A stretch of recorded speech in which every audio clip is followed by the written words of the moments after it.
Hello, fellow crafters. This is Yana Smakula for SimonsStamp.com. Welcome back for another Yippee For Yana video. In this episode, I'll show you how to combine images from different stamp sets to create a beautiful stamped pattern. I'll also show you how you can make the colors pop on your card by simply changing the color of your background. Here's a look at the products we will need for this video. Look for the rainbow stamp set or any other stamp set from Simon Says Stamp with large outline flowers and leaves. We will use images to build the background floral pattern. Another stamp set we will need is the beautiful butterflies one, or again, any other set with large outline butterflies. We will also need masking paper as we will be doing quite a bit of masking to create the background. Of course, you'll need a good pair of scissors you are comfortable using to cut the masks out. I like to use these spring cut scissors from Tonic Studios. You will also need an ink pad that works with your coloring medium of choice. I will be coloring today's background with Copic markers, and so I picked Simon Says Stamp Intense Black ink pad as this ink is Copic Marker friendly. Lastly, you'll need a coloring medium. I prefer Copic markers these days, so this is the medium I'll be using. I have already stamped a test pattern on a piece of scrap paper. This is how I like to start and practice. While this pattern looks very busy and it is rather hard to distinguish what is what by looking at this black and white piece, this will serve as a guide to stamp my main pattern. My background and card will involve heat embossing. I want to heat emboss the butterfly images over my pattern to add additional interest to this card. You can skip this step and just stamp your images in black ink. However, if you would like to heat emboss the images, you will need to use a MISTI stamping tool or a similar stamp positioner. Let me explain. It is not recommended to color with alcohol markers over heat embossed images, as the embossing powder might dissolve and it might damage the tip of your marker, and we certainly don't want that to happen. Because of the way my pattern is planned, the butterflies are most forward on the pattern. In terms of stamping a background and masking, you always stamp the most forward image first, the images that are closest to the viewer first. So we need to stamp the butterflies first and then do our coloring. Because we're stamping them first, we can't heat emboss them right away. We have to stamp them in black ink. Because I also want to heat emboss butterflies in my panel, I'm using a stamping tool to stamp the butterflies in black Copic Marker friendly ink first.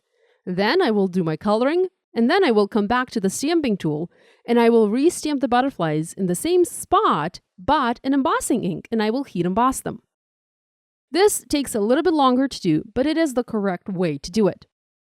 To stamp the butterflies where I had originally stamped them on my test panel, as I like to keep to that placement as much as possible, I've placed the test panel over my main panel, positioned the butterflies aligning with the test stamping, closed the door of my MISTI stamping tool, remove the test panel, and stamp the butterflies on the main panel.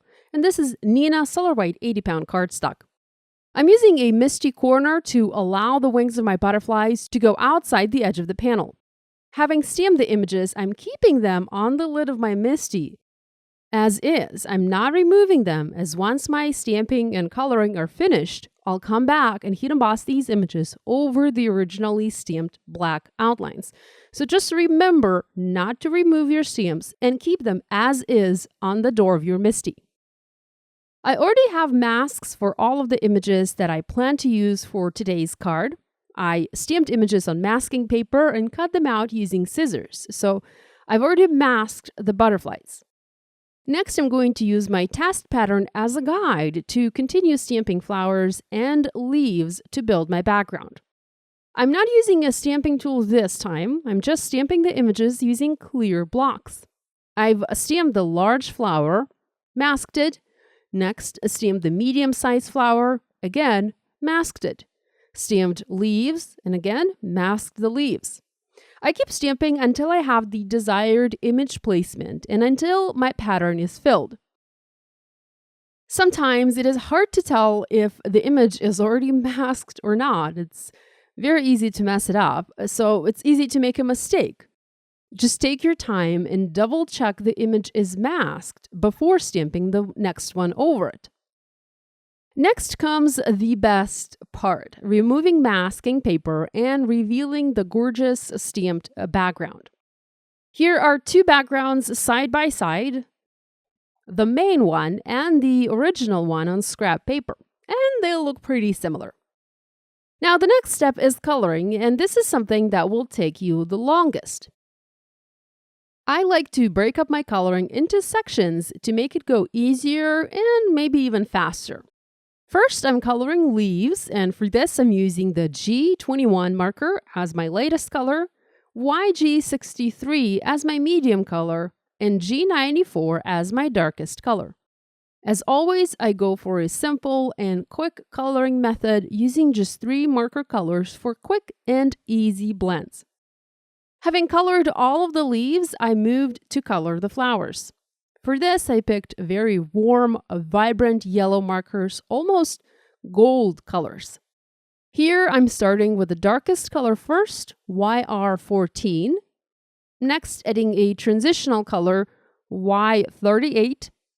Coming in with my medium color, Y15. And then using the lightest color, Y08. I also later added another darker color, YR18, to intensify the shadows and petal folds even further.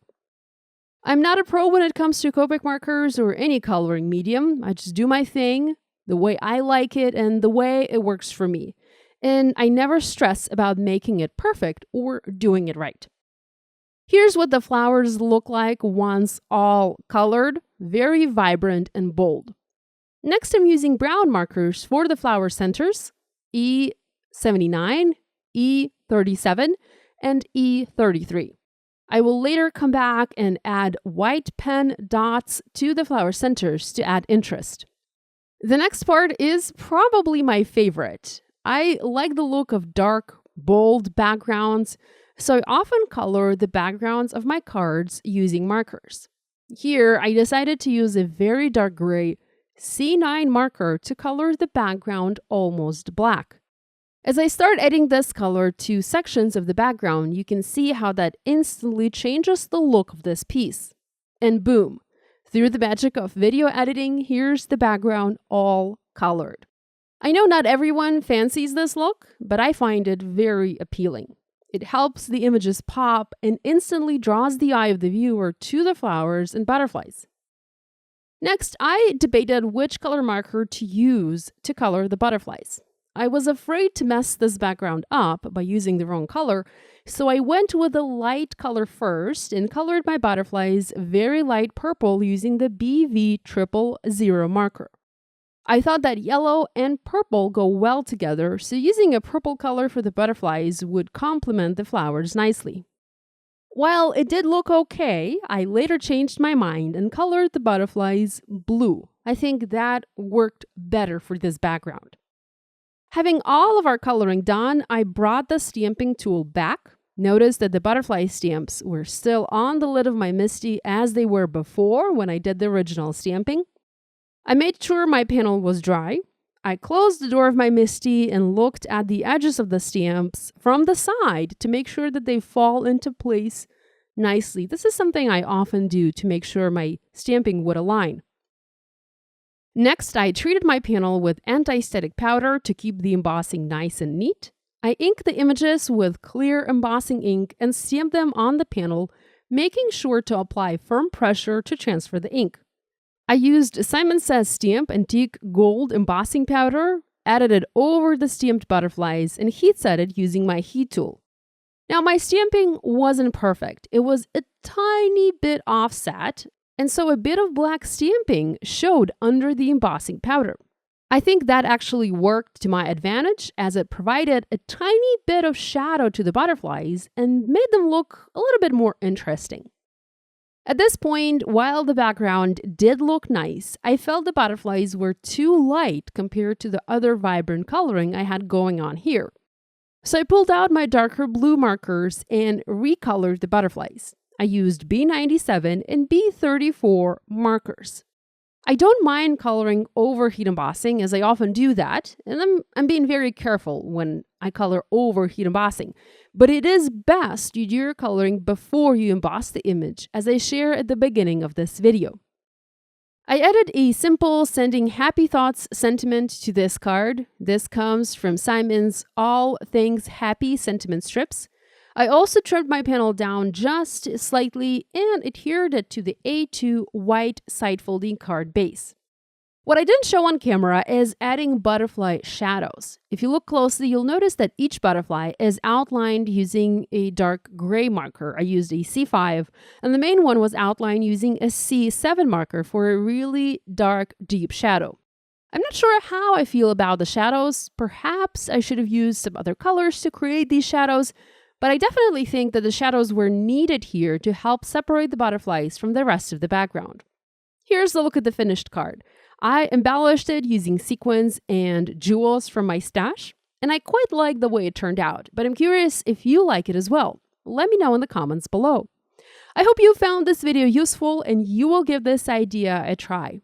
Be sure to give this video a thumbs up and to subscribe to this channel if you haven't yet done so. Thanks so much for joining me today. I'll see you next time.